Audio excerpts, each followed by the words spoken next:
The Bible mentions beings called the Nephilim, but it never clearly explains who they really were. Some say they were just giants. Others say they were something far more dangerous.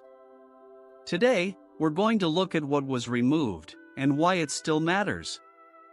The word Nephilim appears in only a few verses of the Bible. Yet those verses appear right before one of the most important events in human history, the flood. At the same time, an ancient text called the Book of Enoch tells a much longer story. It speaks of fallen angels, forbidden knowledge, and children that were never meant to exist. For centuries, this book was read and respected. Then, slowly, it disappeared from most Bibles. In this video, we will explore what the Nephilim were, where they came from, and why their story may have been hidden. Because if these beings were real, then the early history of humanity was far more complex and far more fragile than we were ever taught. The word Nephilim appears only a few times in the Bible. But when it does, it appears in moments of deep tension. In Genesis 6, we are told that the sons of God came to the daughters of men and that their children became the Nephilim. These beings are described as mighty ones, men of renown. Not ordinary people. Not just tall humans. Something different. Later, in the Book of Numbers, when Israel's spies enter the land of Canaan, they say, "We saw the Nephilim there, and we seem like grasshoppers in our own eyes." The same name appears again, connected to fear, size, and something not fully human. The Bible does not explain much more.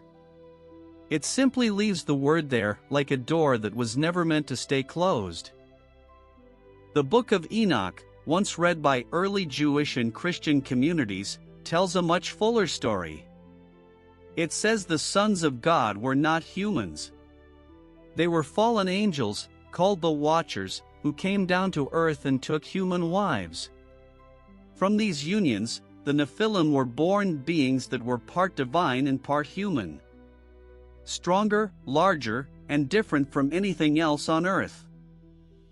Enoch describes how these fallen angels also taught humans forbidden knowledge, weapons, enchantments, hidden sciences. And as the Nephilim grew, the world became violent and corrupted.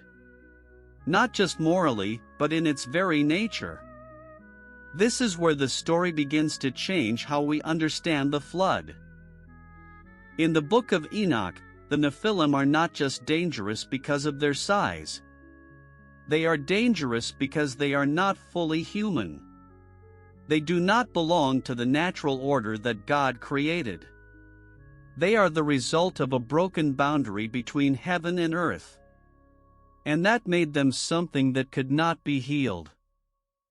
This changes how we see the flood. It may not have been only about punishing evil people. It may have been about protecting humanity itself from being replaced or corrupted. If the Nephilim were allowed to spread, human history would not remain human. If the Nephilim were so important, why do most people never hear about them? Why were books like Enoch removed from the Bible? Why does modern theology barely mention these beings at all? Some scholars say these stories were too dangerous. Not because they were false, but because they changed how people understood God, evil, and human history.